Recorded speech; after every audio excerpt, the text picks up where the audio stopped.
ابن عباس رضی الله عنه کوچنی هلک و له رسول الله صلی الله علیه وسلم سره په اوښ ناست و. خیر البشر ورته وویل چې ای زویه څو نصیحتونه درته لرم. که مرسته غواړې یوازې له الله تعالی غواړه، له هیڅ چا مه ډارېږه. که ټوله دنیا راټوله شي او وغواړي چې ستا سره مرستې کولو لپاره څه کار وکړي، دوی به هیڅ ونه کړي مګر هغه چې الله تعالی درته لیکلي وي. خو که دا ټول خلک راټول شي او تا ته د ضرر رسولو څه نیت وکړي، هیڅ ضرر به درته ونه رسوي مګر دا چې الله تعالی درته لیکلي وي.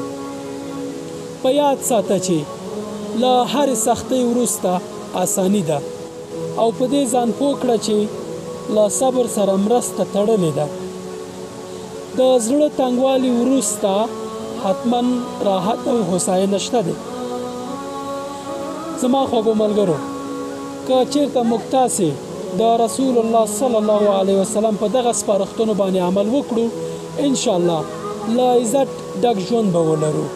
همیشه به بریالي یاستو، هم په دې دنیا او هم په هغې دنیا. او تر ټولو مهمه یې دا چې الله تعالی به رانه راضي شي او په بدله کې به یې جنت راکړي. السلام علیکم ورحمة الله وبرکاته.